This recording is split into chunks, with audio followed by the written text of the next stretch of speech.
वर्तमान समय जो चल रहा है उसके बारे में सोचना चाहिए। इस चैप्टर में कवि हमें कह रहा है कि मानव जीवन में बहुत संघर्ष होते हैं, ठीक है। अब संघर्ष के दो ही तरीके हैं, या तो चुप बैठ जाओ, उससे बचने की कोशिश करो, या फिर उससे लड़ो। तो कवि इसमें कहता है कि लड़ना चाहिए हमें, क्योंकि लड़ने के लिए तो खाली लड़ना है। जैसे हम लड़ने के लिए सोच लेते हैं, यदि हम किसी परिस्थिति से लड़ने के लिए अगर हम सोच लेते हैं तो हमारे शरीर में अचानक ही एक शक्ति आ जाती है, और मन जो दिमाग है वो हमारा कहता है कि मैं इसे जीत जाऊंगा, ठीक है। और अगर आपने इस परिस्थिति से किसी भी मुसीबत से अगर आप बचने की सोचोगे तो क्या होगा, आप बीमार हो जाओगे, स्वास्थ्य पे प्रतिकूल प्रभाव पड़ेगा, और आप बार बार बस यही सोचोगे मैं कैसे बचूं, मैं कैसे बचूं, फिर आपको हर किसी पे शक होगा। तो ये कह रहे हैं कि परिस्थितियों में, लाइफ में कभी कोई मुसीबत आती है, संघर्ष का जीवन आता है, तो हमें संघर्ष करना चाहिए, हमें मुसीबत से लड़के उसको खत्म करना चाहिए, ना कि उससे बचने के उपाय सोचने चाहिए। इस चैप्टर में कवि ने क्रोध के बारे में बताया, गुस्सा।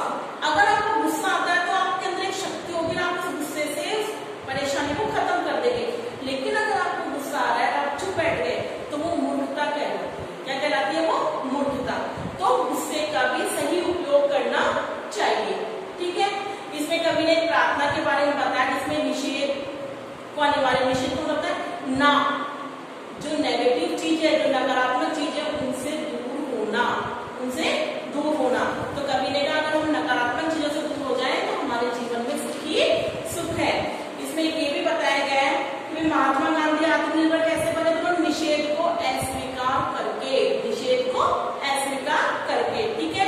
तो इस चैप्टर में यही बताया गया है कि बीता हुआ कल नहीं सोचना चाहिए, ना आने वाले कल के बारे में सोचना चाहिए, हमें आज के बारे में सोचना चाहिए, ठीक है। अब इसके प्रश्न उत्तर देखो, शब्दार्थ करने हैं आपको, ठीक है ना। हमें सदैव आगे क्यों बढ़ते रहना चाहिए? अपने भविष्य को संवारने के लिए, हमें सदैव अपने जीवन को अच्छा करने के लिए आगे बढ़ते रहना चाहिए। मनुष्य की क्या कमजोरी है? दुख, क्रोध, कायरता, ये कमजोरी है। मनुष्य की कमजोरी है दुख, क्रोध, कायरता, नकारात्मक सोच, ये सब कमजोरी है। लेकिन भविष्य की चिंता क्यों नहीं करना चाहता? क्योंकि भविष्य एक भ्रम है, भविष्य एक भ्रम है, इसलिए लेखक भविष्य की चिंता नहीं करना चाहता। स्वामी जी को प्रार्थना पर लेखक का क्या प्रभाव हुआ? तो स्वामी जी की प्रार्थना से वह निषेध से बच गया, दुख के कारण से बच गया। स्वामी जी की प्रार्थना से उसके मन में जो नकारात्मक सोच थी वो खत्म हो गई, ठीक है। ये मौखिक प्रश्न हो गए। अगर तूफान से लड़ना कैसे होता है? तो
बारे में ये सोचे कि हम नहीं कर सकते।